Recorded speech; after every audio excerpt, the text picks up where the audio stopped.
Everyone, Payel মন পাখি চ্যানেলে নতুন একটা ভিডিওতে সবাইকে ওয়েলকাম। তো সকাল সকাল ঘুম থেকে উঠে সব কিছু কমপ্লিট করে এখন বেরোচ্ছি। আজকে আমাদের আশ্রমের শেষ অনুষ্ঠান, মানে আজকেই লাস্ট। তো সেখানে যাব বলে রেডি হয়েছি আর বেরোবো এখন। এই কাকিমুনি আসলো, কাকিমুনিকে ডাকছিলাম। তো আমি, কাকিমুনি আর সৃজা মিলে, মানে তিনজনা মিলেই যাচ্ছি।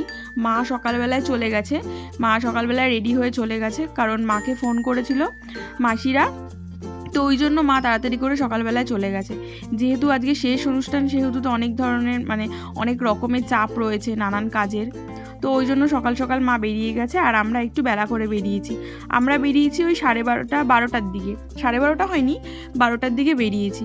আর এই যে রাস্তা দিয়ে যাচ্ছি, রাস্তা দিয়ে যেতে যেতে একটা কথাই মনে পড়ছিল যে আমার ছাতাটা খারাপ হয়ে গেছে, একটা ছাতা কিনতে হবে। কারণ এই ছাতাটা না বারবার খুলতে না, ওই স্টিকটা, ওই যে পেছনে যে স্টিকটা, ওই স্টিকটা না ভেঙে গেছে। মানে আমি হাত দিয়ে করতে করতে ওই স্টিকটা ভেঙে গেছে, তো চেঞ্জ না করলে আর চলছে না। তো গল্প করতে করতে চলে আসলাম আশ্রমে এসে দেখছি ভোগ আরতি হচ্ছে। আর দেখো কত লোক এখানে, আর এত সুন্দর করে আশ্রমটা সাজানো হয়েছিল না, অসাধারণ লাগছিল। যেহেতু আমি মানে আগের দিন এসেছিলাম, পরের দিন আসিনি, তো সেহেতু পুরোপুরি ডেকোরেশনটা আমি দেখিনি, আজকেই দেখলাম। তো অনেকটাই সুন্দর লাগছিল আশ্রমটা, এতটাই ভালো লাগছিল। আর এত লোক এখানে, মানে লোকে ঘিজিঘিজি করছে। দেখো শুধু কালো কালো মাথা দেখা যাচ্ছে, আর কিছু না। আর সবাই গান করছিল, ঠাকুরের আশ্রমের গান করছিল, আর ঠাকুর আশ্রমটাকে অনেক সুন্দর করে সাজিয়েছে। তো আমার মা আগে থেকে বলে রেখেছিল যে এখানে বেশিক্ষণ না দাঁড়িয়ে, যেখানে আর কি প্রসাদ দেবে সেখানেই দাঁড়াতে। তো ওই জন্য আমরা ওখানেই চলে গেছিলাম, কারণ পরে গেট বন্ধ করে দিলে না ঢুকতে পারবো না, তখন খুব সমস্যা হয়ে যাবে। আর আমরা যখন এখানে এসে বসি, মানে এইটা হচ্ছে সেই খাওয়া দাওয়া দেবে আর কি, এই ঘরটা।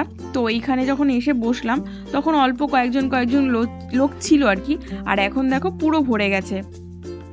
মানে আর পরে না, এরপরে পুরো গেট যখন বন্ধ করে দেবে তখন আর কাউকে ঢুকতে দেবে না আর কি। মানে তারপরে যখন ব্যাচ শুরু হয়ে যাবে, মানে এক ব্যাচ উঠবে আর এক ব্যাচকে তারপরে আবার গেট খুলে দেবে, তখন ঢুকবে। মানে এরকম একটা সিস্টেম। মানে এটা হচ্ছে নাট মন্দির, এটা আছে, আর একটা ওই সাইডে আছে, ওটা নাট মন্দির করেনি, কিন্তু তোমার ওটাও একটা ফাঁকা জায়গা, ওখানে বসিয়ে খাওয়ায়, ওখানে মাটিতে বসিয়ে খাওয়ায়। আর এখানে এটা হচ্ছে নাট মন্দির, সেহেতু এখানে তোমার সব কিছু, মানে কষ্ট হবে না খেতে, কিন্তু ওখানটায় খেতে না একটু কষ্ট হয়। তো দেখো এই যে থালা, মানে পাতা দিয়ে দিয়েছিল, আর এখন মানে খিচুড়ি দিচ্ছে আর কাঁচা প্রসাদ, মানে এটা যে ঠাকুরের প্রসাদ, এটা হচ্ছে মেন প্রসাদ ভোগ আর কি। তো এই ভোগটা সবার পাতে পাতে অল্প অল্প করে দিয়ে যায়, তারপরে খিচুড়ি দেয় সবাইকে, খিচুড়ি আর তরকারি, আর কিছু হয় না এখানে সেই দিন। কিন্তু এছাড়া আগের পরের দিনগুলোতে না অনেক রকমের খাবার দেয়। তো আমি যেহেতু ক্যান নিয়ে এসেছিলাম বাড়িতে নিয়ে যাব বলে, তো ওই জন্য প্রথম প্রসাদটা আমি খাইনি। আমি প্রথম প্রসাদটা আর কি একটু ছোট্ট একটা টিফিন বক্স নিয়ে এসেছিলাম, ওটার মধ্যে নিয়ে নিয়েছি। আর খাওয়া দাওয়ার পরে তোমার ভোগ দর্শন করার জন্য দাঁড়িয়েছিলাম লাইনে। দেখো এক এক করে লাইনে ঢুকতে দিচ্ছে, আর এত বড় লাইন, লম্বা লাইন। তো এর আগে তো বললাম এখানে কীর্তন হচ্ছিল, সেটা তো শেষ হয়ে গেছে। আর কীর্তন শেষ হয়ে যাওয়ার পর সবাই খাওয়া দাওয়ার ওইখানে চলে গেছে, আর এখানটায় ফাঁকাই ছিল, লোকজন ছিল না। তো তারপরে আমাদের আশ্রমে, মানে আমরা আশ্রমে ঢুকলাম, ঢুকে এই যে দেখো ঠাকুরকে প্রণাম করব এখন। আর এই যে কত লোক, মানে আমাদের এই সময়টা না আশ্রমে এত ভালো লাগে, এত অনুষ্ঠান হয়, আর চারিদিকে ফুল দিয়ে খুব সুন্দর করে সাজায়, খুব ভালো লাগে। এইটাই হচ্ছে আমাদের গুরুদেব। তো এই গুরুদেবকেই আমরা মানি। আর তোমরা তো সবাই জানো আমাদের ঘরে যখন ঠাকুরের আসন, মানে ঠাকুর পুজো দিই, সেই ঠাকুর পুজোতেও আমাদের এই গুরুদেবই বসানো। তো দেখো এই যে এখানে আবির দিচ্ছিলাম, প্রণাম করছিলাম, আমিও করেছি, কাকিমুনিও করেছে। আর এই যে মা আর কি কাকিমুনির মাথায় ঘোমটাটা দিয়ে দিল। তো এই যে আমাদের গুরুদেব, আমরা হচ্ছে মন প্রাণ দিয়ে একে খুব বিশ্বাস করি। আর আমার মা তো এই গুরুর যেহেতু দীক্ষিত, মানে আমার জন্ম হওয়ার আগে থেকেই ইনি নাকি আমাদের বাড়িতে আসতেন। মানে এখানে যখন ইনি থাকতেন, এনার এক আশ্রম আছে নাকতলায়, কলকাতা নাকতলায়, বড় আশ্রম। তো সেখান থেকে যখন এখানে মাঝে মধ্যে আসতেন, তখন শুনেছি আমাদের বাড়িতে নাকি আসতো। তো আমার ওই দাদু, আমার ঠাকুমা এদের সঙ্গে আসতো, বসতো। তো যাই হোক, সেসব গল্প অনেক শোনা আছে আমার, সেসব গল্প নয় অন্য একদিন করব। তো তারপর ওখান থেকে বাড়ি চলে আসলাম, বাড়ি এসে একটু রেস্ট নিয়ে তারপরে চলে গেছিলাম হাটে, কারণ আমাদের এখানে না নতুন হাট বসেছে। তো খুব মজা, যখন শুনলাম যে হাট বসবে তারপরে সবার মুখে শুনতে পেলাম সত্যি হাট বসেছে। তো সেই হাটেই আমরা এসছিলাম, এত ভালো লাগলো আর কি এসে। তো চারিদিকের পরিবেশটা পুরো অন্য রকম ছিল। দেখো এবার আর কোথাও হাটে যেতে হবে না এদিক ওদিকে, তো এবার আমাদের এখানেই হাট পাবো, হাটে পেয়ে যাব অনেক নানান ধরনের জিনিস। তো এর আগে অনেকেই এসেছে কিন্তু আমাদের আসা হয়নি, আমরা এই প্রথমবারই আসলাম, ফার্স্ট টাইম। এখানে না অনেক নানান রকমের জুতো, জামা কাপড় থেকে শুরু করে এভরিথিং সব কিছু আছে, এমনকি সবজি বাজারও বসেছিল, সেটা দেখেও অবাক হয়ে গেলাম। তো যাই হোক, দেখো আমি আর কাকিমণি এসছিলাম হাটে আর কি, হাট মার্কেটিং করতে।